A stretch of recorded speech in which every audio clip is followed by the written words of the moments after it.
ਸਾਹਿਬ ਨੇ ਜਾਂ ਤੇ ਇਹ ਗੱਲ ਕੀਤੀ ਹੈ ਵੀ ਸਿੱਖ ਦਾ ਜੀਵਨ ਕਿਵੇਂ ਦਾ ਹੋਣਾ ਚਾਹੀਦਾ ਹੈ, ਤੇ ਜਾਂ ਇਹ ਗੱਲ ਦੱਸੀ ਹੈ ਵੀ ਭਾਈ ਆਪਣੇ ਅੰਦਰ ਨਿਮਰਤਾ ਕਿਵੇਂ ਲੈ ਕੇ ਆਉਣੀ।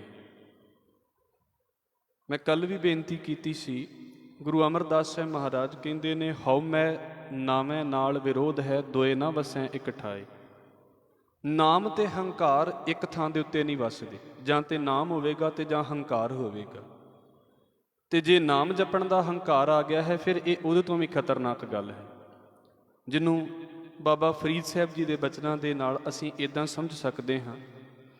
ਫਰੀਦਾ ਤੱਤੀ ਤੋਏ ਨਾ ਪਲਵੈ, ਜੋ ਜੇ ਜਲ ਡੁੱਬੀ ਦੇ, ਜੋ ਡੁਹਾਗਣ ਰੱਬ ਦੀ ਚੂਰੇਂਦੀ ਚੂਰੇ। ਉਹ ਕਹਿੰਦੇ ਵੀ ਕੁਦਰਤ ਦਾ ਇੱਕ ਨਿਯਮ ਹੈ, ਜਿਹੜੀ ਫਸਲ ਜਿਹਨੂੰ ਪਾਣੀ ਨਹੀਂ ਮਿਲਿਆ ਹੈ ਤੇ ਉਹ ਸੜਨੀ ਸ਼ੁਰੂ ਹੋ ਜਾਂਦੀ ਹੈ, ਤੇ ਫਿਰ ਜਦੋਂ ਸੜਨੀ ਸ਼ੁਰੂ ਹੁੰਦੀ ਹੈ ਤੇ ਉਹਦਾ ਇੱਕੋ ਇੱਕ ਇਲਾਜ ਹੁੰਦਾ ਵੀ ਉਹਨੂੰ ਭਾਈ ਪਾਣੀ ਦੇ ਦਿਓ। ਪਾਣੀ ਦੇਣ ਦੇ ਨਾਲ ਉਹ ਪੌਦਾ ਫਸਲ ਹਰੀ ਹੋਣੀ ਸ਼ੁਰੂ ਹੋ ਜਾਂਦੀ ਹੈ।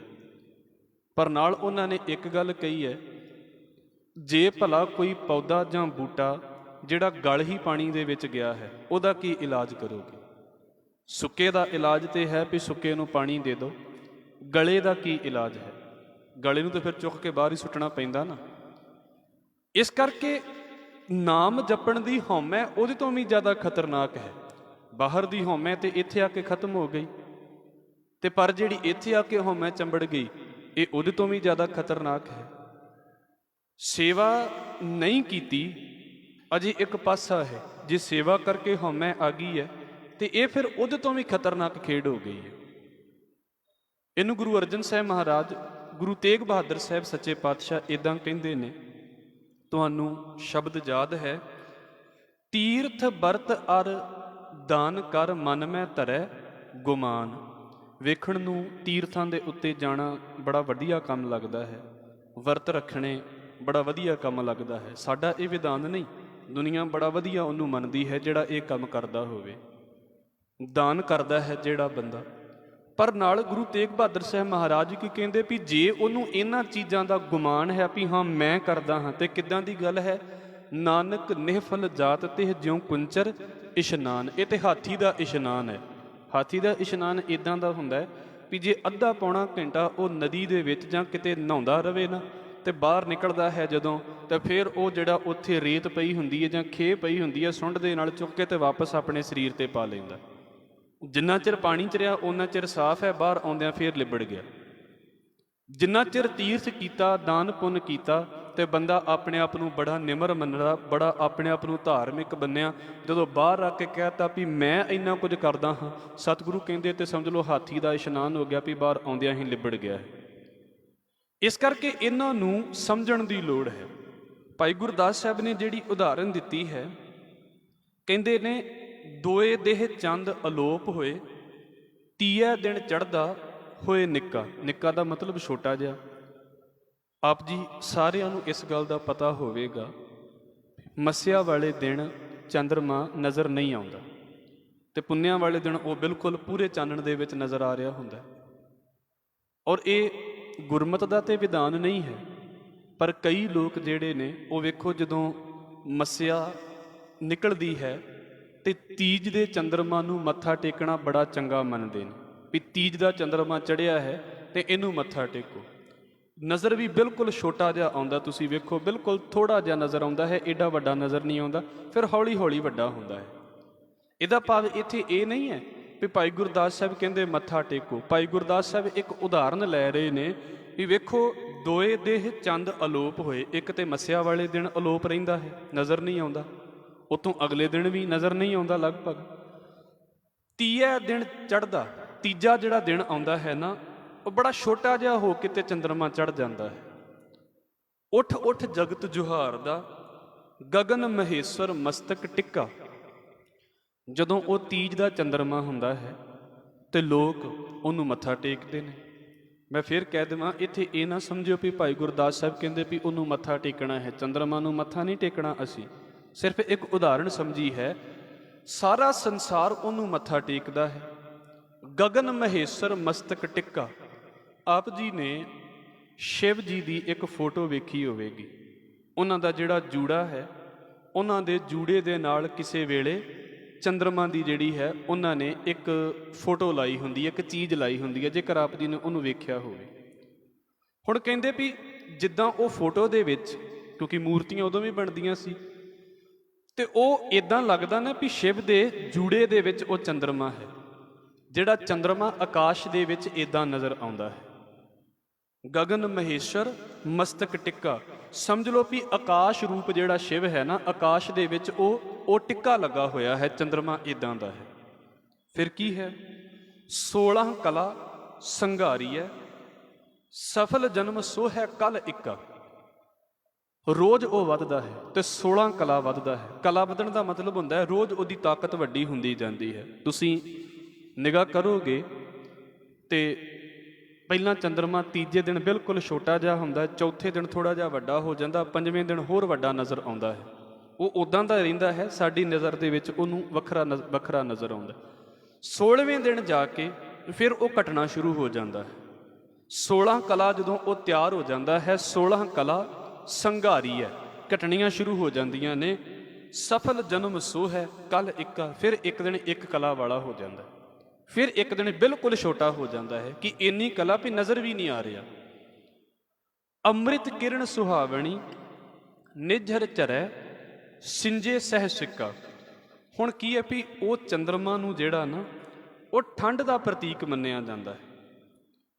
ਜਿੰਨੇ ਵੀ ਦਰਖਤ ਨੇ ਤੁਸੀਂ ਵੇਖੋਗੇ, ਕਿਉਂਕਿ ਮੈਂ ਮਾਫੀ ਮੰਗ ਕੇ ਇਸ ਗੱਲ ਨੂੰ ਕਹਿੰਦਾ ਹਾਂ, ਸਾਡਾ ਸ਼ਹਿਰਾਂ ਦਾ ਹਾਲ ਇੰਨਾ ਬੁਰਾ ਹੋ ਚੁੱਕਿਆ ਵੀ ਅਸੀਂ ਕਦੀ ਕੁਦਰਤ ਦੇ ਨੇੜੇ ਵੀ ਨਹੀਂ ਹੋ ਪਾਉਂਦੇ। ਹੁਣ ਮੈਂ ਕਹਿ ਦੇਵਾਂ ਜੀ ਚੰਦਰਮਾ ਦੀ ਚਾਨਣੀ ਹੁੰਦੀ ਹੈ ਤੇ ਦਰਖਤਾਂ ਦੇ ਉੱਤੇ ਪੈਂਦੀ ਹੈ। ਹੁਣ ਚੰਦਰਮਾ ਵੇਖੇ ਨੂੰ ਕਿੰਨੇ ਮਹੀਨੇ ਹੋ ਗਏ ਹੋਣਗੇ ਤੇ ਚੰਦਰਮਾ ਦੀ ਚਾਨਣੀ ਕਿੱਥੇ ਚੇਤੇ ਰਹਿ ਜਾਣੀ ਹੈ। ਤੁਹਾਡੇ ਵਿੱਚੋਂ ਤਾਂ ਚਲੋ ਬਹੁਤਿਆਂ ਨੇ ਕਿਤੇ ਛੋਟੇ ਹੁੰਦਿਆਂ ਵੇਖ ਲਈ ਹੋਵੇਗੀ, ਗਾਂਹ ਵਾਲੇ ਤੇ ਗੂਗਲ 'ਤੇ ਹੀ ਵੇਖਦੇ ਨੇ ਨਾ ਵੀ ਚੰਦਰਮਾ ਦੀ ਚਾਨਣੀ ਕਿੱਦਾਂ ਦੀ ਹੁੰਦੀ ਹੈ। ਤੇ ਜਿਨ੍ਹਾਂ ਨੇ ਗੂਗਲ 'ਤੇ ਵੇਖਣਾ ਉਹਨਾਂ ਨੂੰ ਰਿਐਲਿਟੀ ਦੇ ਬਾਰੇ ਕੀ ਪਤਾ ਲੱਗਣਾ। ਗੂਗਲ ਦੇ ਉੱਤੇ ਫੋਟੋ ਤੇ ਨਜ਼ਰ ਆ ਜਾਵੇਗੀ ਵੀ ਚੰਦਰਮਾ ਦੀ ਚਾਨਣੀ ਇਦਾਂ ਦੀ ਹੁੰਦੀ ਹੈ, ਤੇ ਗੂਗਲ ਤੇ ਠੰਡ ਤੇ ਨਹੀਂ ਲੱਗੇਗੀ ਚੰਦਰਮਾ ਦੀ ਸ਼ਾਂਤੀ ਕਿਵੇਂ ਦੀ ਹੁੰਦੀ ਹੈ।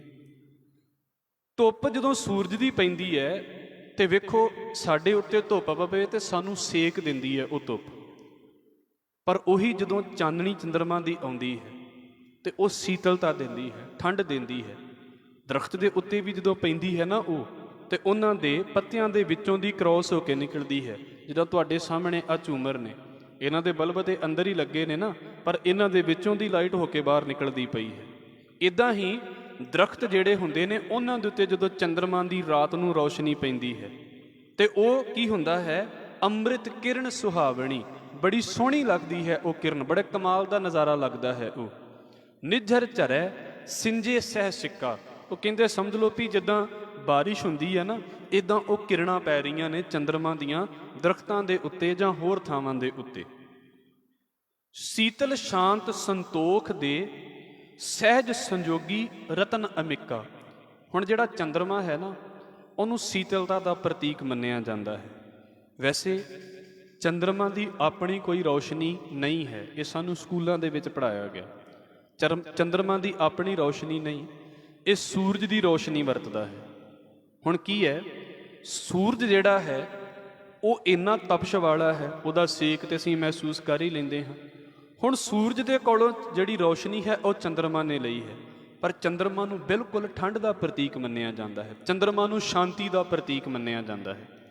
ਭਾਈ ਗੁਰਦਾਸ ਸਾਹਿਬ ਕਹਿੰਦੇ ਵੀ ਇਹੋ ਹੀ ਚੰਦਰਮਾ ਵੇਖੋ ਕਿੰਨੀ ਸੀਤਲਤਾ ਵਾਲਾ ਹੁੰਦਾ ਹੈ, ਠੰਡ ਵਾਲਾ ਹੁੰਦਾ ਹੈ, ਸ਼ਾਂਤੀ ਵਾਲਾ ਹੁੰਦਾ ਹੈ, ਸੰਤੋਖ ਵਾਲਾ ਹੁੰਦਾ ਹੈ, ਸਹਿਜ ਸੰਜੋਗੀ ਰਤਨ ਅਮਿਕਾ। ਤੇ ਕਹਿੰਦੇ ਸਮਝ ਲਓ ਵੀ ਸਹਿਜ ਦਾ ਤੇ ਸੰਜੋਗ ਦਾ ਬੜਾ ਕੀਮਤੀ ਰਤਨ ਹੈ। ਚਲੋ ਇਦਾਂ ਗੱਲ ਸਮਝ ਨਹੀਂ ਆਵੇਗੀ, ਇਹਨੂੰ ਹੁਣ ਆਪਣੀ ਜ਼ਿੰਦਗੀ ਦੇ ਨਾਲ ਸੋਚ ਕੇ ਵੇਖੀਏ। ਇੱਥੋਂ ਤੱਕ ਤੇ ਗੱਲ ਲਿਖ ਦਿੱਤੀ ਹੈ ਭਾਈ ਗੁਰਦਾਸ ਸਾਹਿਬ ਨੇ ਵੀ ਚੰਦਰਮਾ ਕਿੱਡੇ ਕਮਾਲ ਦਾ, ਤੇ ਗੱਲ ਚੰਦਰਮਾ ਦੀ ਵਡਿਆਈ ਦੀ ਥੋੜ੍ਹਾ ਹੈ, ਗੱਲ ਤੇ ਸਿੱਖ ਦੇ ਜੀਵਨ ਦੀ ਕੀਤੀ ਹੈ ਭਾਈ ਗੁਰਦਾਸ ਸਾਹਿਬ ਨੇ ਵੀ ਸਿੱਖ ਦਾ ਜੀਵਨ ਚੰਦਰਮਾ ਦੇ ਵਰਗਾ ਹੋਵੇ। ਮਤਲਬ ਕੀ ਹੈ, ਚੰਦਰਮਾ ਦੇ ਕੋਲ ਮੈਂ ਬੇਨਤੀ ਕੀਤੀ ਹੈ ਵੀ ਉਹਦੇ ਕੋਲ ਆਪਣੀ ਰੌਸ਼ਨੀ ਨਹੀਂ ਹੁੰਦੀ, ਉਹ ਸੂਰਜ ਦੀ ਰੌਸ਼ਨੀ ਲੈਂਦਾ ਹੈ। ਹੁਣ ਸਿੱਖ ਨੇ ਕੀ ਕਰਨਾ ਹੈ, ਸਿੱਖ ਦੇ ਅੰਦਰ ਗਿਆਨ ਦਾ ਸੂਰਜ ਚੜ੍ਹਿਆ ਹੋਵੇ, ਮਤਲਬ ਉਹਨੂੰ ਸਮਝ ਹੋਵੇ ਸਾਰੇ ਸਮਾਜ ਦੀ, ਸਾਰੀ ਗੱਲ ਦੀ ਸਮਝ ਹੋਵੇ, ਆਲੇ ਦੁਆਲੇ ਕੀ ਵਾਪਰਦਾ ਪਿਆ ਹੈ ਉਹਨੂੰ ਸਾਰਾ ਪਤਾ ਹੋਣਾ ਚਾਹੀਦਾ ਹੈ। ਜਿਹਨੂੰ ਇੱਕ ਗੱਲ ਕਹੀ ਜਾਂਦੀ ਨਾ ਵੀ ਜਿਹੜੀ ਅੱਖ ਹੈ ਨਾ ਉਹ ਬਾਜ ਵਰਗੀ ਹੋਣੀ ਚਾਹੀਦੀ ਹੈ। ਮੈਂ ਥੋੜ੍ਹੇ ਦਿਨ ਪਹਿਲਾਂ ਬੇਨਤੀ ਕੀਤੀ ਹੈ, ਲਾਈ ਲੱਗ ਨਹੀਂ ਹੋਣਾ ਚਾਹੀਦਾ, ਇੱਦਾਂ ਦਾ ਨਹੀਂ ਹੋਣਾ ਚਾਹੀਦਾ ਵੀ ਉਹਨੂੰ ਪਤਾ ਨਹੀਂ ਲੱਗੇ ਵੀ ਮੇਰੇ ਲਾਗੇ ਕੀ ਵਾਪਰ ਗਿਆ। ਇਹ ਬੁਰਾ ਨਾ ਮਨਾਇਓ, ਇਹਨੂੰ ਐਕਟਿਵ ਰਹਿਣਾ ਕਿਹਾ ਜਾਂਦਾ ਹੈ। ਔਰ ਬਹੁਤੇ ਬੰਦੇ ਸੁਭਾਅ ਤੋਂ ਕੁਝ ਐਕਟਿਵ ਹੁੰਦੇ ਨੇ, ਕੁਝ ਸੁਭਾਅ ਤੋਂ ਹੀ ਐਕਟਿਵ ਨਹੀਂ ਹੁੰਦੇ, ਉਹਨਾਂ ਨੂੰ ਪਤਾ ਨਹੀਂ ਲੱਗਦਾ ਲਾਗੇ ਕੀ ਹੋ ਗਿਆ। ਮੈਂ ਨਹੀਂ ਕਹਿੰਦਾ ਕਿ ਇਹ ਥੋੜ੍ਹੀ ਜਿਹੀ ਬੰਦਾ ਮਿਹਨਤ ਕਰੇ ਨਾ ਤੇ ਆ ਜਾਂਦਾ ਹੈ ਜ਼ਿੰਦਗੀ ਦੇ ਵਿੱਚ। ਤੇ ਇਹ ਮੈਂ ਮਹਾਰਾਜ ਤੋਂ ਮਾਫੀ ਮੰਗ ਕੇ ਆਪ ਜੀ ਦੇ ਨਾਲ ਇਹ ਗੱਲ ਕਹਿ ਰਿਹਾ ਹਾਂ। ਅਸੀਂ ਥੋੜ੍ਹੇ ਦਿਨਾਂ ਤੋਂ ਇੱਕ ਗੱਲ ਅਕਸਰ ਕਹਿ ਰਹੇ ਹਾਂ ਵੀ ਤੁਹਾਡਾ ਧਿਆਨ ਸ਼ਬਦ ਦੇ ਵੱਲ ਹੋਣਾ ਚਾਹੀਦਾ ਹੈ, ਪਰ ਇਹ ਗੱਲ ਪੱਕੀ ਹੈ, ਸ਼ਬਦ ਦੇ ਵੱਲ ਧਿਆਨ ਤੁਹਾਡਾ ਹੋਣਾ ਚਾਹੀਦਾ ਹੈ, ਪਰ ਤੁਹਾਨੂੰ ਇਹ ਵੀ ਪਤਾ ਹੋਣਾ ਚਾਹੀਦਾ ਵੀ ਕੋਈ ਆਲੇ ਦੁਆਲੇ ਗੁਰਦੁਆਰੇ ਵਿੱਚ ਬੈਠਾ ਕਰਦਾ ਕੀ ਪਿਆ ਹੈ। ਹਾਲਾਂਕਿ ਇਹ ਤੁਹਾਡੀ ਡਿਊਟੀ ਨਹੀਂ ਹੈ ਜਾਂ ਮੇਰੀ ਵੀ ਡਿਊਟੀ ਨਹੀਂ ਹੈ, ਇਹ ਸਾਡੀ ਡਿਊਟੀ ਨਹੀਂ ਹੈ, ਪਰ ਇੰਨੇ ਅਸੀਂ ਅਵੇਸਲੇ ਹੋ ਕੇ ਨਹੀਂ ਬੈਠਦੇ। ਜਿੱਦਾਂ ਦੁਕਾਨ 'ਤੇ ਬੈਠਦੇ ਆ ਨਾ ਤੇ ਗਾਹਕ ਦੇ ਨਾਲ ਗੱਲ ਤੇ ਕਰਦੇ ਪਏ ਹੁੰਦੇ ਆ, ਪਰ ਸਾਡੇ ਜ਼ਿਹਨ ਦੇ ਵਿੱਚ ਸਾਡੇ ਸਮਾਨ ਦਾ ਧਿਆਨ ਹੁੰਦਾ ਵੀ ਭਾਈ ਸਾਡਾ ਸਮਾਨ ਦੁਕਾਨ ਦੇ ਉੱਤੇ ਟਿਕਿਆ ਰਹੇ। ਗੱਲ ਵੀ ਅਸੀਂ ਕਰਦੇ ਪਏ ਹੁੰਦੇ ਹਾਂ, ਧਿਆਨ ਵੀ ਰੱਖਿਆ ਹੁੰਦਾ। ਸ਼ਬਦ ਵੀ ਸੁਣਨਾ ਹੈ, ਪਰ ਆਲੇ ਦੁਆਲੇ ਦਾ ਧਿਆਨ ਵੀ ਰੱਖਣਾ ਹੈ ਵੀ ਆਲੇ ਦੁਆਲੇ ਕੀ ਚੱਲਦਾ ਪਿਆ ਹੈ। ਇੱਦਾਂ ਹੀ ਇਹ ਤਾਂ ਸਿਰਫ ਗੁਰਦੁਆਰੇ ਦੀ ਉਦਾਹਰਣ ਹੈ, ਘਰ ਦੇ ਵਿੱਚ ਵੀ ਕੌਣ ਬੰਦਾ ਕਿਵੇਂ ਦੀ ਗੱਲ ਕਰਦਾ ਪਿਆ ਹੈ, ਕਿੱਥੇ ਸੋਚਦਾ ਪਿਆ ਹੈ, ਸਾਨੂੰ ਉਹਦੇ ਪਹਿਲੇ ਬੋਲ ਤੋਂ ਹੀ ਪਤਾ ਲੱਗ ਜਾਣਾ ਚਾਹੀਦਾ ਵੀ ਇਹ ਕਿੰਨੀ ਕੁ ਸਮਝ ਦਾ ਮਾਲਕ ਹੈ। ਇਸ ਪਾਸੇ ਤੋਂ ਸਮਝ ਰੱਖੀਏ, ਕਿੰਨਾ ਕੁ ਗਿਆਨ ਦਾ ਸੂਰਜ ਸਾਡੇ ਪੱਲੇ ਹੋਵੇ, ਇੰਨੀ ਕੁ ਸਮਝ ਸਾਡੇ ਪੱਲੇ ਹੋਵੇ, ਇੰਨੇ ਕੁ ਅਸੀਂ ਸਿਆਣੇ ਜ਼ਰੂਰ ਹੋਈਏ, ਪਰ ਇਸ ਸਿਆਣਪ ਦੇ ਨਾਲ ਕਿਤੇ ਅਸੀਂ ਆਪ ਹੀ ਨਾ ਖਰਾਬ ਹੋ ਜਾਈਏ, ਸਾਨੂੰ ਹੰਕਾਰ ਹੋ ਜਾਵੇ ਵੀ ਮੈਂ ਬੜਾ ਚੰਗਾ ਤੇ ਮੈਂ ਬੜਾ ਸਿਆਣਾ। ਤੁਸੀਂ ਵੇਖਿਆ ਹੋਵੇਗਾ ਨਾ, ਤੁਹਾਡੇ ਸਾਹਮਣੇ ਟਿਊਬਸ ਨੇ, ਇਹ ਚੱਲਦੀਆਂ ਪਈਆਂ ਨੇ, ਇਹਨਾਂ ਦੀ ਥਾਂ ਦੇ ਉੱਤੇ ਅੱਜ ਤੋਂ 20 ਸਾਲ ਪਹਿਲਾਂ ਬਲਬ ਹੁੰਦੇ ਸੀ, ਹੁਣ ਵੀ ਹੈ ਨੇ। ਉਹ ਵੇਖੋ, ਉਹ 100 ਵਾਟ ਦੇ ਬਲਬ ਹੋਣੇ, ਤੇ ਇਹ ਤਾਂ ਚਲੋ ਇਹਨਾਂ ਦੇ ਤੇ ਵਾਟ ਵੀ ਬੜੇ ਘੱਟ ਨੇ। ਤੇ ਉਹਦੇ ਵਿੱਚ ਕੀ ਹੋਣਾ ਵੀ ਜੇ ਉਹ ਬਲਬ ਹੈ ਉਹ ਅੱਧਾ ਘੰਟਾ ਚੱਲ ਪੈਂਦਾ ਸੀ, ਤੁਸੀਂ ਵੇਖਿਆ ਹੋਵੇਗਾ ਵੀ ਬਾਅਦ 'ਚ ਉਹ ਇੰਨਾ ਗਰਮ ਹੋ ਜਾਂਦਾ ਸੀ ਵੀ ਉਹਨੂੰ ਹੱਥ ਵੀ ਨਹੀਂ ਸੀ ਲੱਗਦਾ।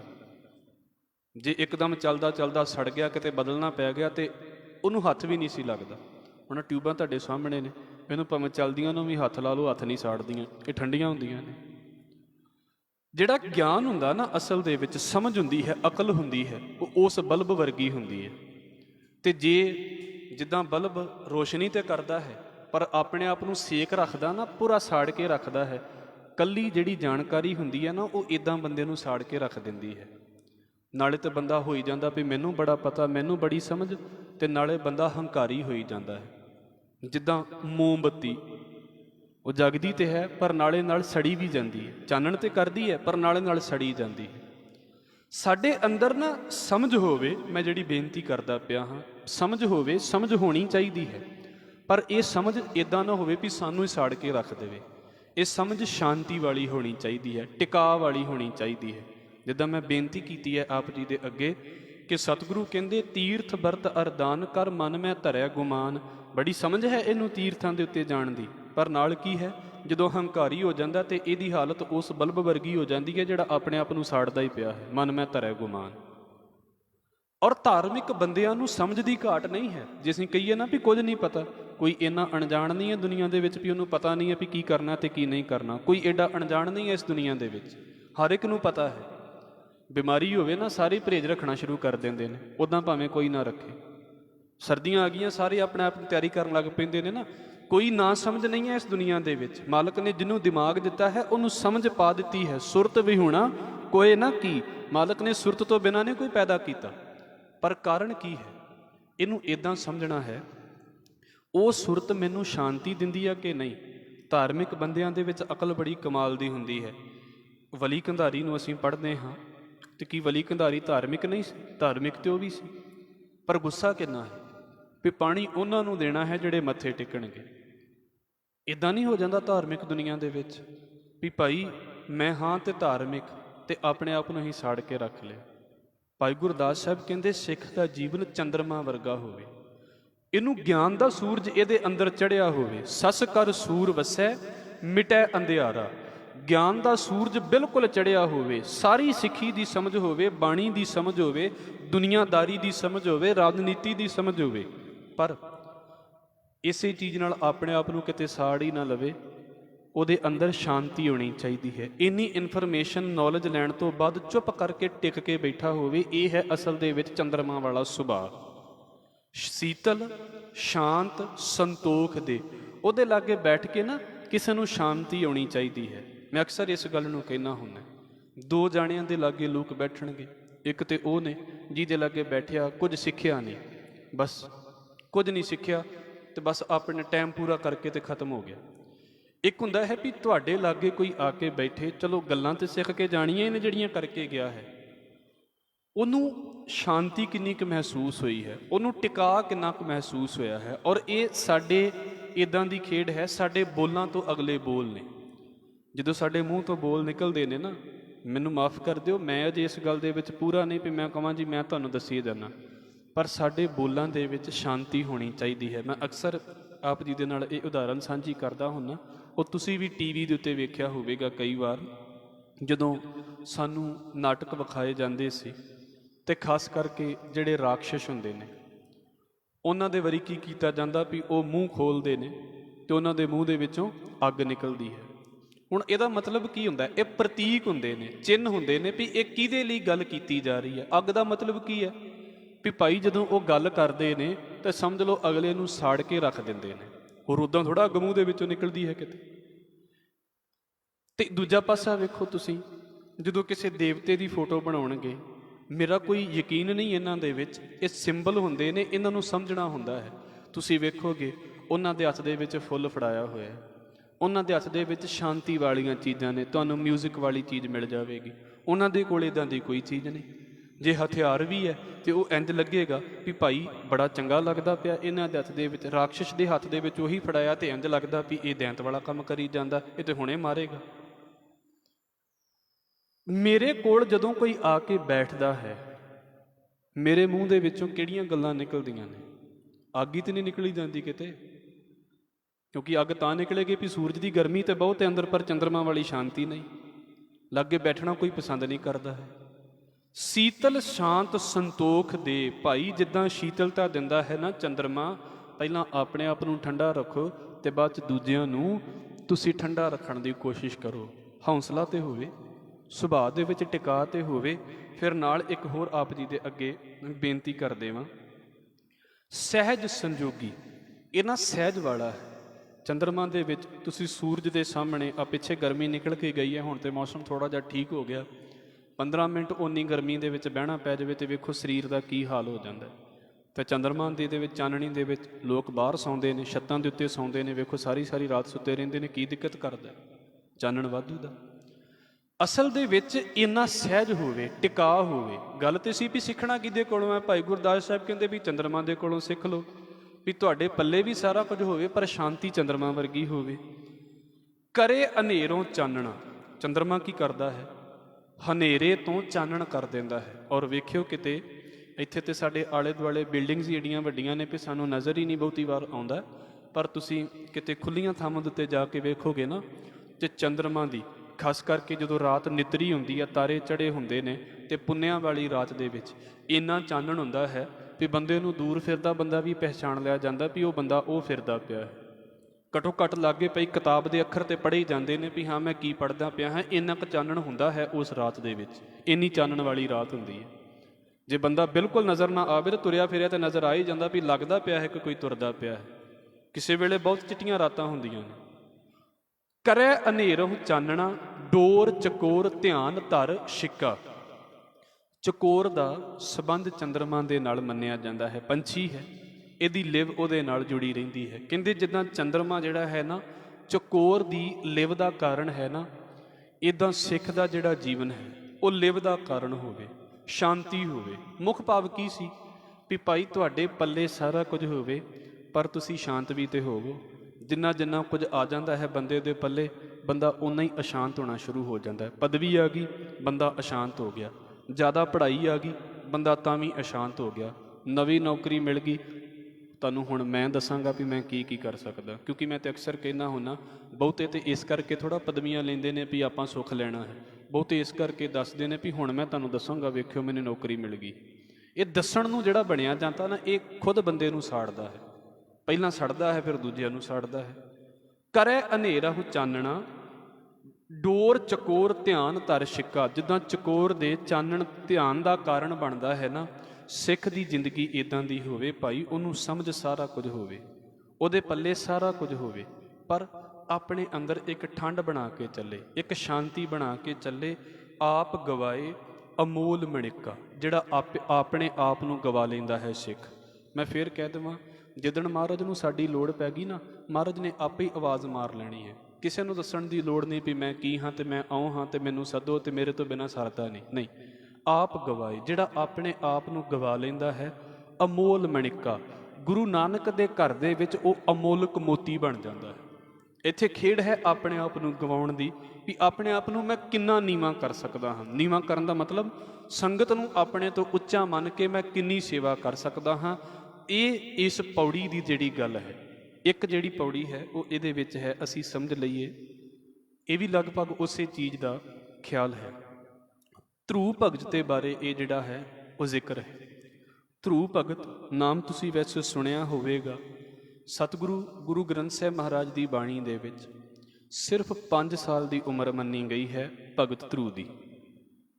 ਗੁਰੂ ਗ੍ਰੰਥ ਸਾਹਿਬ 'ਚ ਇਹਨਾਂ ਦੀ ਬਾਣੀ ਨਹੀਂ ਹੈ, ਪਰ ਭਗਤਾਂ ਦਾ ਜ਼ਿਕਰ ਜਦੋਂ ਆਉਂਦਾ ਤੇ ਇਹਨਾਂ ਨੂੰ ਮਹਾਰਾਜ ਨੇ ਮੰਨਿਆ ਹੈ, ਪ੍ਰਵਾਨਗੀ ਦਿੱਤੀ ਹੈ। 5 ਬਰਖ ਕੋ ਅਨਾਥ ਧਰੂ ਬਾਰਕ, ਹਰ ਸਿਮਰਤ ਅਮਰ ਅਟਾਰੇ। 5 ਵਰਸ਼ਾਂ ਦਾ ਹੈ ਬਸ। ਇਹਦੇ ਨਾਲ ਜ਼ਿੰਦਗੀ 'ਚ ਇੱਦਾਂ ਵਾਪਰਿਆ ਸੀ ਵੀ ਰਾਜਗੱਦੀ 'ਤੇ ਆਪਣੇ ਪਿਤਾ ਦੇ ਲਾਗੇ ਜਾ ਕੇ ਬੈਠਿਆ ਤੇ ਮਤਰੇਈ ਮਾਂ ਨੇ ਇਹਨੂੰ ਬਾਹੋਂ ਫੜ ਕੇ ਤੇ ਖਿੱਚ ਦਿੱਤਾ। ਬੜਾ ਦੁੱਖ ਲੱਗਾ ਇਸ ਗੱਲ ਦਾ, ਤੇ ਇਸੇ ਦੁੱਖ ਦੇ ਵਿੱਚ ਕਹਿੰਦੇ ਇਹ ਬੰਦਗੀ ਕਰਨ ਦੇ ਲਈ ਤੁਰ ਪਿਆ। ਇੱਕ ਸਪੈਸ਼ਲ ਵਾਰ ਉਹਨਾਂ ਦੇ ਜੀਵਨ ਦੇ ਬਾਰੇ ਅੱਗੇ ਬੋਲੀ ਹੈ, ਇਹ ਗੱਲ ਅਸੀਂ ਉਦੋਂ ਵਿਚਾਰਾਂਗੇ। ਇੱਥੇ ਅਸੀਂ ਉਹਨਾਂ ਦੇ ਜੀਵਨ ਦੇ ਵਿੱਚੋਂ ਇੱਕ ਗੱਲ ਲੈ ਰਹੇ ਹਾਂ। ਹੋਏ ਨਿਮਾਣਾ ਭਗਤ ਕਰ, ਗੁਰਮੁਖ ਧਰੂ ਹਰ ਦਰਸ਼ਨ ਪਾਇਆ। ਕਹਿੰਦੇ ਧਰੂ ਭਗਤ ਨੇ ਆਪਣੇ ਆਪ ਨੂੰ ਨਿਮਾਣਾ ਰੱਖਿਆ ਤੇ ਧਰੂ ਫਿਰ ਗੁਰਮੁਖ ਬਣ ਗਿਆ। ਧਰੂ ਨੂੰ ਵੀ ਗੁਰਮੁਖ ਕਿਹਾ ਭਾਈ ਗੁਰਦਾਸ ਸਾਹਿਬ ਨੇ। ਹਰ ਦਰਸ਼ਨ ਪਾਇਆ, ਇੰਨੀ ਬੰਦਗੀ ਕੀਤੀ ਵੀ ਮਹਾਰਾਜ ਦਾ ਦਰਸ਼ਨ ਉਹਨੂੰ ਹੋ ਗਿਆ, ਅਕਾਲ ਪੁਰਖ ਵਾਹਿਗੁਰੂ ਦਾ ਦਰਸ਼ਨ ਹੋ ਗਿਆ। ਔਰ ਉਮਰ ਕਿੰਨੀ ਹੈ ਇਸ ਨੂੰ ਚੇਤੇ ਰੱਖਿਓ, 5 ਸਾਲ ਦੀ ਸਾਰੀ ਉਮਰ ਹੈ ਉਸ ਵੇਲੇ। ਭਗਤ ਵਸ਼ਲ ਹੋਏ ਭੇਟਿਆ, ਮਾਣ ਨਿਮਾਣੇ ਆਪ ਦਿਵਾਇਆ। ਭਗਤ ਵਸ਼ਲ, ਜਿਹੜਾ ਭਗਤੀ ਨੂੰ ਪਿਆਰ ਕਰਨ ਵਾਲਾ ਵਾਹਿਗੁਰੂ ਹੈ ਨਾ, ਉਹ ਆਪ ਉਸ ਆਪਣੇ ਭਗਤ ਨੂੰ ਮਿਲਿਆ, ਆਪ ਆਪਣੇ ਭਗਤ ਧਰੂ ਨੂੰ ਮਿਲਿਆ।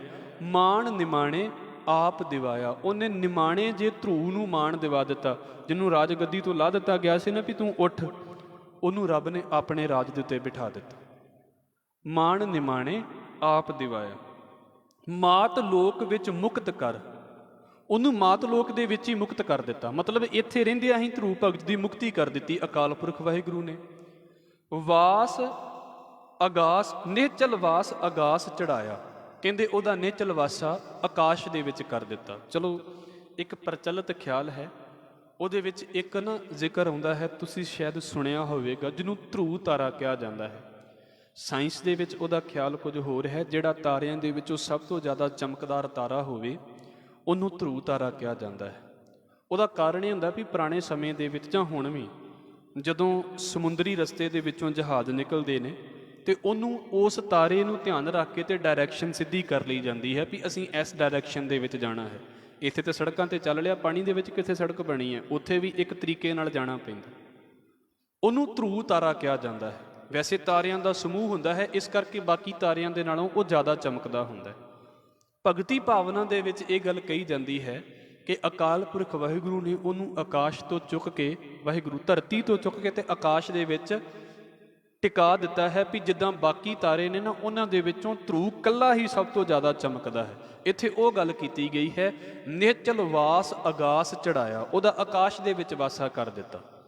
ਤੇ ਫਿਰ ਕੀ ਹੈ, ਚੰਦ ਸੂਰਜ 33 ਕਰੋੜ ਪਰ ਦੱਖਣਾ ਚੌਫੇਰ ਫਿਰਾਇਆ। ਵੀ ਭਾਈ ਇੱਦਾਂ ਦੀ ਖੇਡ ਬਣਾ ਦਿੱਤੀ ਵੀ ਜਿਹੜੇ ਚੰਦਰ ਦੇਵਤਾ ਵਰਗੇ ਨੇ, ਸੂਰਜ ਦੇਵਤਾ ਵਰਗੇ ਨੇ, 33 ਕਰੋੜ ਦੇਵਤੇ ਨੇ, ਉਹਨਾਂ ਸਾਰਿਆਂ ਨੂੰ ਇਹ ਕਹਿ ਦਿੱਤਾ ਵੀ ਤੁਸੀਂ ਧਰੂ ਦੀ ਪ੍ਰਦਖਣਾ ਕਰਨੀ ਹੈ। ਇਹ ਸਾਇੰਸ ਦੀ ਵਿਆਖਿਆ ਨਹੀਂ ਹੈ, ਇਹ ਧਰਮ ਦੀ ਕਥਾ ਚੱਲਦੀ ਪਈ ਹੈ। ਸਾਇੰਸ ਦੀ ਵਿਆਖਿਆ ਕੁਝ ਹੋਰ ਹੈ ਇਹਦੇ ਬਾਰੇ।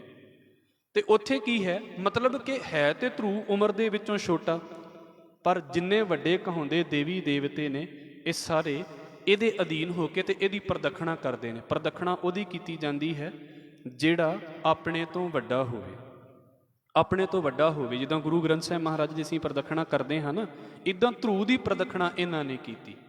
ਚੰਦ ਸੂਰਜ ਤੇ 30 ਕਰੋੜ ਪ੍ਰਦਖਣਾ ਚੌਫੇਰ ਫਿਰਾਇਆ, ਵੇਦ ਪੁਰਾਣ ਵਖਾਣਦੇ ਪ੍ਰਗਟ ਕਰ ਪ੍ਰਤਾਪ ਜਣਾਇਆ। ਭਾਈ ਧਾਰਮਿਕ ਗ੍ਰੰਥ ਵੇਦ ਪੁਰਾਣ ਇਹਦੇ ਬਾਰੇ ਜਾਣਕਾਰੀ ਦਿੰਦੇ ਨੇ, ਮਤਲਬ ਧਾਰਮਿਕ ਗ੍ਰੰਥਾਂ ਦੇ ਵਿੱਚ ਵੀ ਧਰੂ ਭਗਤ ਦਾ ਜ਼ਿਕਰ ਆ ਗਿਆ। ਔਰ ਫਿਰ ਮੈਂ ਇਹ ਗੱਲ ਅਸੀਂ ਵਾਰ-ਵਾਰ ਕਿਉਂ ਕਹਿ ਰਹੇ ਹਾਂ ਵੀ ਉਮਰ ਕਿੰਨੀ ਹੈ, 5 ਸਾਲ ਦੀ ਉਮਰ ਹੈ। ਤੇ ਵਿਚਾਰਵਾਨ ਕਹਿੰਦੇ ਨੇ ਵੀ ਇਹ ਵੀ ਅਸਲ ਦੇ ਵਿੱਚ ਖੇਡ ਹੀ ਹੁੰਦੀ ਹੈ। ਜੇ ਕਿਤੇ ਧਰੂ ਦੀ ਮਤਰੇਈ ਮਾਂ ਉਹਨੂੰ ਉਸ ਵੇਲੇ ਬਾਂਹ ਤੋਂ ਫੜ ਕੇ ਨਾ ਉਠਾਉਂਦੀ ਤੇ ਉਹਨੇ ਰਾਜ ਕਰਕੇ ਖਤਮ ਹੋ ਜਾਣਾ ਸੀ। ਕਿਸੇ ਨੂੰ ਪਤਾ ਨਹੀਂ ਸੀ ਲੱਗਣਾ ਵੀ ਕੀ ਹੋਇਆ ਤੇ ਕੀ ਨਹੀਂ ਹੋਇਆ, ਵੀ ਧਰੂ ਕਦੀ ਪੈਦਾ ਵੀ ਹੋਇਆ ਕਿ ਨਹੀਂ, ਕਿੰਨੇ ਰਾਜੇ ਆ ਕੇ ਖੱਪ ਜਾਂਦੇ ਨੇ।